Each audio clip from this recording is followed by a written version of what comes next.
Itulah Allah gambarkan. Tolong ayat ini disimpan dan dihafal di surat Maryam ayat 59 dan 60. Bagaimana orang yang sudah tinggalkan salat dan sibuk hanya mengikuti hawa nafsunya, na'udzubillah, akan Allah sesatkan mereka, sengsara dalam kehidupannya. Yang kita sudah tahu hikmah daripada Isra Mi'raj, kita mengambil ibadah salat yang menyambungkan hati kita kepada Allah.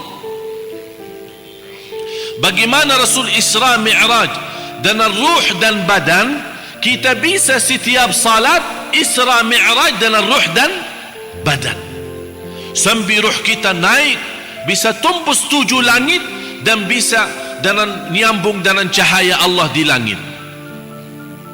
Itu salat orang mukmin yang luar biasa. Tunggu apa lagi wahai umat Islam? Allah memberikan tanda besar keagungan salat sampai Nabi Muhammad sallallahu alaihi wasallam disuruh naik 7 langit dan bertemu dengan Allah. Itu cukup tanda besar salat itu sangat agung. Tunggu apa lagi? Yang Allah memberikan tanda besar 50 dikurani menjadi 5 waktu, tapi tetap pahalanya menjadi 50. Tunggu apa lagi? Dengan kemuliaan salat, orang bisa salat dengan sempurna, bisa nyambung dengan cahaya batinnya, dengan cahaya Allah di langit yang ketujuh. Tunggu apa lagi? Dengan salat yang nikmat, dengan salat yang sempurna, segala masalah kita lahir batin dunia akhirat bisa selesai. Orang yang tua salat, yang sakit salat, yang kecil salat, yang cacat salat, yang miskin salat, yang kaya salat, semua menjadi sama-sama di hadapan Allah. Apakah saat kita salat disuruh luruskan saf, semua sama-sama kan? Pejabat, yang kaya, yang miskin sama di satu saf. Tak ada istilah saf. Ada misal di satu saf, jadi yang pejabat maju sedikit, yang miskin mundur sedikit. Tak ada, semua rata-rata. Coba lihat bagaimana gambaran orang-orang yang Allah menganugerahkan hatinya menjadi ahli salat. Bagaimanapun kesusahan mereka, bagaimanapun apa yang dihadapi, dalam kondisi apa saja, tapi mereka tetap salat. Ini salah satu gambaran. Dan banyak gambaran yang lain yang menunjukkan bagaimana orang-orang yang begitu agungnya baginya adalah salat. Coba lihat di mana posisi mereka, di atas gunung. Begitu masuknya waktu salat, dia tidak mencari alasan sampai saya turun ke bawah, atau saya mencari masjid, atau saya mencari musalla. Semuanya salat. Dan saya mengingatkan dalam gambaran ini, jagalah salat Bapak Ibu sebelum disalati, dan masuklah masjid dalam keadaan sehat walafiat sebelum nanti terpaksa masuk masjid. Tahu terpaksa masuk masjid? Ini waktu salat jenazah. Mau tidak mau akan, tapi sayang sekali kalau kita masuk dalam terpaksa.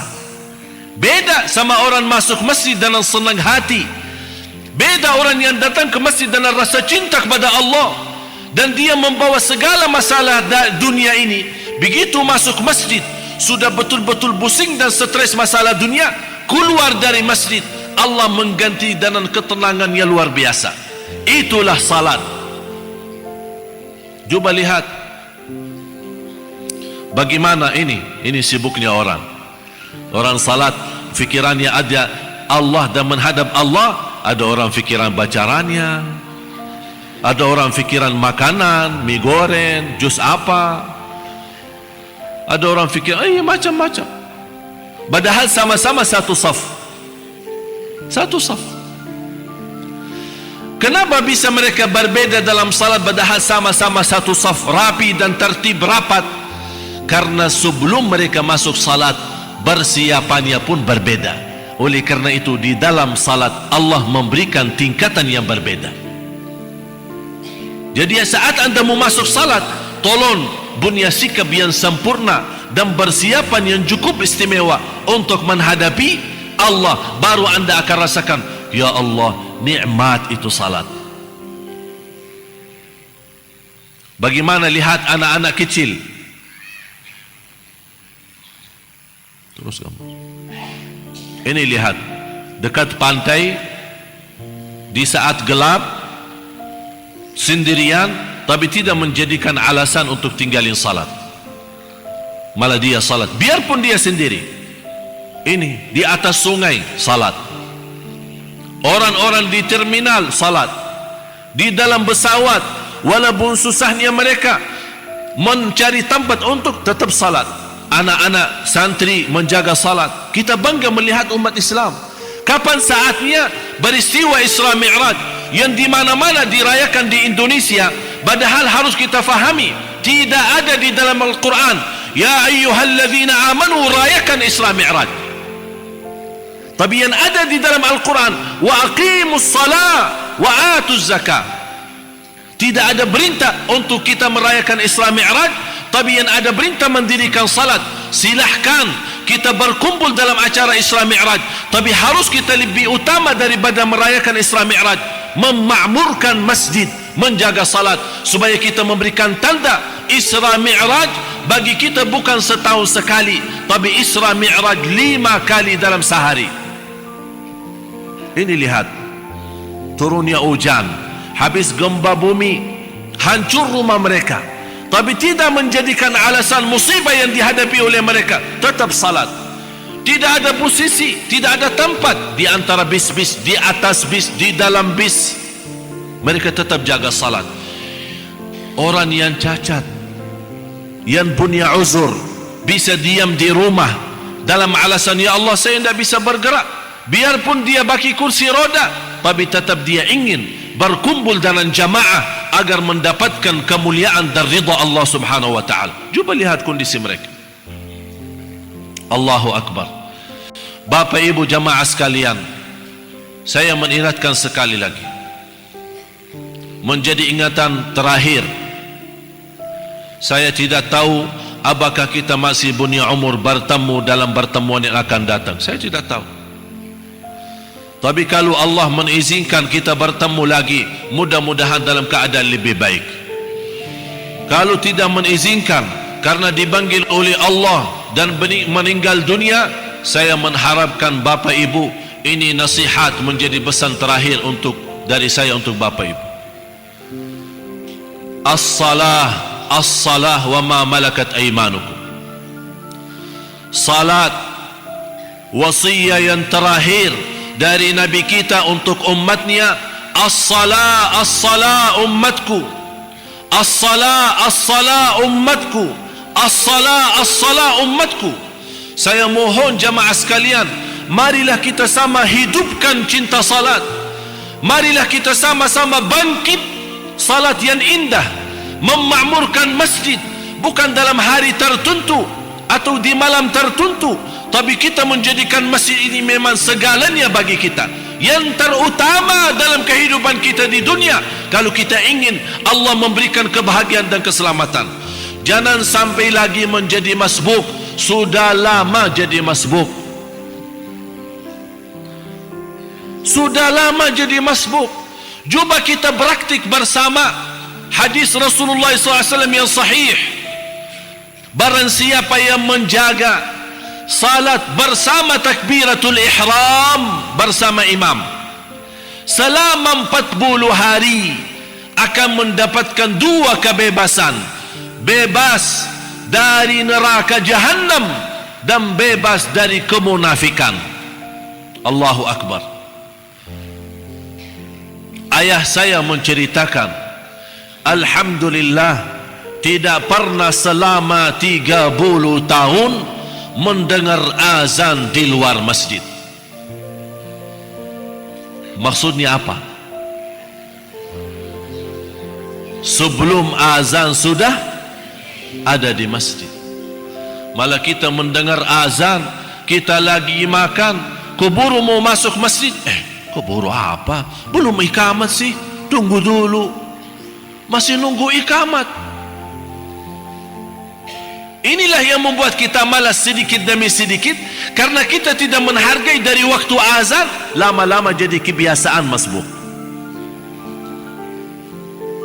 Padahal ada seorang salih telat, bukan masbuk 1 rakaat, takbirah ihram tidak bertemu dengan imam, sakit 3 hari.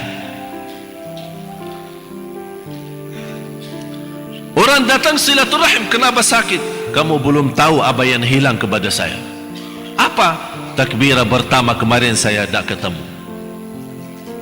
Saya waktu di Masjid Nabawi, ada seorang tua di saf yang kedua, umurnya usianya 80 tahun.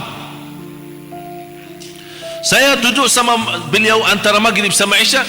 Antara maghrib sama isya dia nangis terus, nangis saja di saf yang kedua di Masjid Nabawi. Posisinya kurang lebih di kanan imam. Begitu dia mulai mendiam, saya berkata, mohon maaf Syekh, mungkin apa yang kita bisa bantu? Saya lihat nangis luar biasa, mungkin ada masalah apa. Dia nangis lagi dan dia tunjukkan jarinya kepada saf pertama.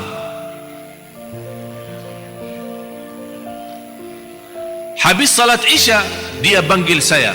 Dia bilang, anakku, biar kamu tahu saja, yang membuat saya nangis karena 60 tahun tidak pernah tinggalin saf pertama. Jadi saya cuma tadi batal wudu, saya ambil wudu lagi, balik lagi, diambil tambah saya sama orang lain. Membuat dia nangis antara maghrib sama isya. Kita masbuk, kita ketiduran dari salat, kita tidak salat, biasa aja, biasa aja. Na'udzubillah. Mudah-mudahan dengan doa kita bersama, InsyaAllah Allah rubahkan keadaan kita menjadi lebih baik. Dalam niat saya mendapatkan pelajaran, satu langkah pertama untuk menuju kebaikan, innallaha la yughayyiru ma biqaumin hatta yughayyiru ma bi anfusihim. Allah tidak merubah nasib satu kaum kecuali mereka nawaitu. Jadi langkah pertama, nawaitu untuk menjadi yang lebih baik. Yang kedua, saya mendapatkan satu pelajaran menjadi penghalaman bagi saya. Setiap proses perubahan dengan sedekah yang luar biasa, Allah memberikan perubahan yang luar biasa. Demi Allah Bapak Ibu, sedekah itu bukan main-main. Apapun yang kita ingin dalam proses perubahan menjadi lebih baik, saya yakini sedekah memang dahsyat. Oleh karena itu Allah mengkaitkan sedekah dengan salat. Alladzina yuqimuna as-salat wa mimma razaqnahum yunfiqun. Bapak Ibu, sebagian besar dari semalam sudah i'tikaf dan salat malam, sudah salat subuh bersama, salat duha, berapa macam ibadah kita laksanakan. Apalagi sekalian sama-sama di majlis ilmu yang insyaAllah diberkahi Allah subhanahu wa ta'ala dan menjadi saksi baik. Fantas, sebelum saya menutupi doa untuk kita semua, marilah kita sama-sama tutupi dengan sedekah.